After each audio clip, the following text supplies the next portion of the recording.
I'm a survivor. I'm not gonna give up. I'm not gonna stop her. I'm gonna work harder.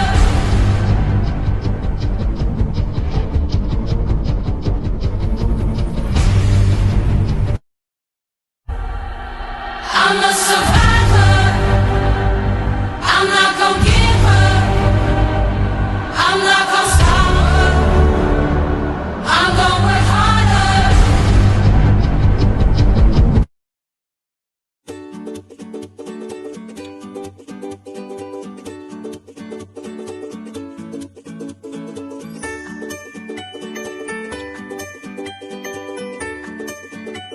Pengenalan dan latar belakang.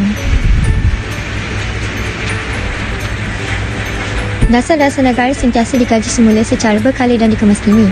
Memandangkan Dasar Perumahan Negara 2013 hingga 2017 telah tamat tempoh pelaksanaannya, Kementerian Perumahan dan Kementerian Tempatan telah menilai semula DRN sedia ada bagi mengenal pasti jurang untuk dijadikan asas dalam menggariskan dasar dan strategi baru bagi Dasar Rumah Negara 2018 hingga 2025. Dasar Rumah Negara 2018 hingga 2025 adalah bertujuan untuk memperincikan dasar dan pelan tindakan bagi tempoh 2018 hingga 2025 yang mengambil kira isu-isu perumahan semasa. Ia berfungsi sebagai rangka kerja nasional dalam memandu pembangunan perumahan di peringkat persekutuan dan negeri serta menjadi pembangkit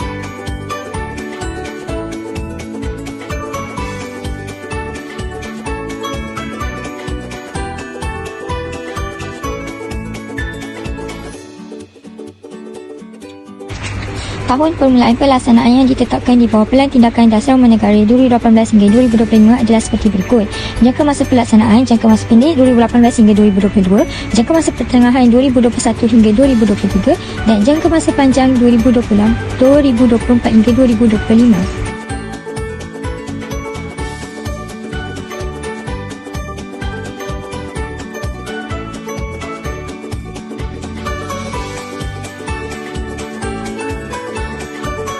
Matlamat.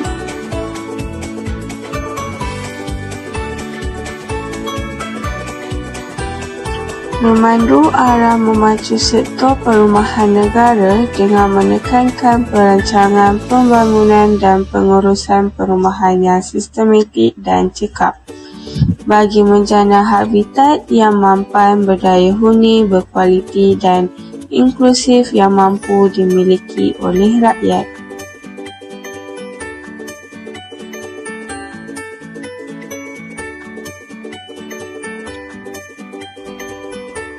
Objektif pula menyediakan rangka kerja pembangunan sektor perumahan, memperkukuhkan peranan sektor perumahan dan pengurusan konservasi, memastikan peruntukan sosial sektor perumahan dinikmati oleh isi rumah yang berkelayakan, menggalakkan kepelbagaian akses di rumah kepada perumahan, menekankan penyediaan dan penyelenggaraan perumahan yang berkualiti. Fokus 2. Menambah baik aksesibiliti dan tahap kemampuan memiliki rumah. Contohnya, kerajaan boleh memanfaatkan sepenuhnya teknologi dan ekosistem sokongan, menentukan ukuran kemampuan mengikut kawasan, memperluaskan pilihan perumahan melalui formalisasi pasaran sewa, menambah baik skim pembiayaan perumahan sedia ada. Bagi fokus 3 pula, memastikan kejiranan yang berkualiti dan kohesif. Contohnya, menyediakan dan mengekalkan kemudahan dan perkhidmatan yang berkualiti, memperkasa peranan dan semangat masyarakat dalam mengukuhkan kualiti persekitaran kejiranan. Fokus 4. Menambah baik koordinasi antara pembangunan perumahan dan pengangkutan untuk kualiti kehidupan yang lebih baik. Menyelaraskan proses perancangan perumahan dan sektor dalam perancangan wilayah, struktur, tempatan dan kawasan khas untuk meningkatkan kejelasan dan konsistensi visi serta meningkatkan keberkesanan penyertaan masyarakat. Seterusnya, memperkukuhkan keupayaan pihak berkuasa negeri dan tempatan dalam memantau dan mengintegrasikan perumahan dan pengangkutan di peringkat analisis perancangan dan pelaksanaan.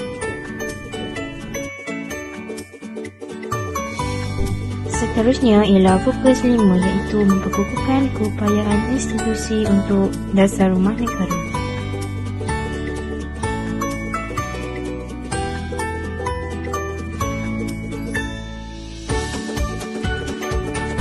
Yang pertama ialah memperkemas data dan menangani jualan data untuk memajukan penyelidikan perumahan negara. Seterusnya, membina kapasiti penyelidikan dalaman yang membentuk, memantau serta menilai dasar perumahan dan tindakan.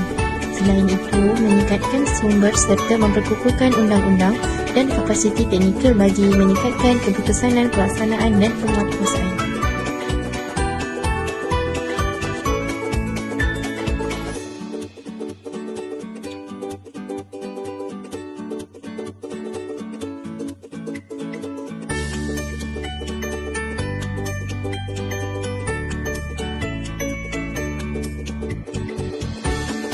Cabaran.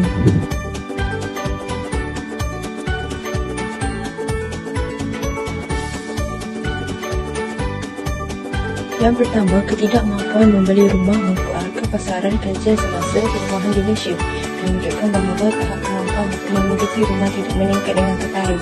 Median rumah tersebut di Malaysia adalah di antara 4.0 hingga ke 5.1 pada tahun 2002 ke tahun 2016. Melebihi di awal kemampuan memiliki rumah iaitu pada M3.0. Ketidaksepadanan antara penawaran dan permintaan rumah mengikut lokasi. Penawaran rumah mampu milik di kawasan bandar perlu dipertingkatkan. Bagi perumahan kos rendah dilihat penawarannya semakin berkurang.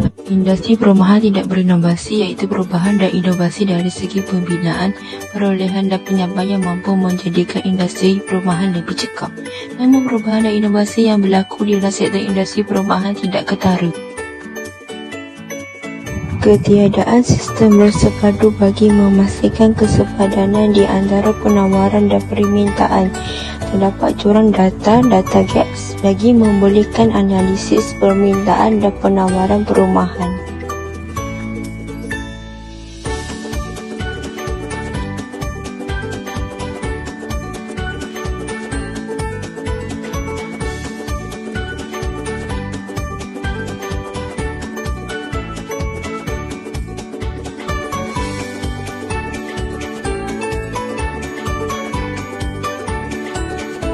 Seterusnya adalah beberapa isu berkenaan dengan kesediaan data sama ada di peringkat negeri maupun persekutuan seperti yang pertama, pangkalan data yang tidak lengkap.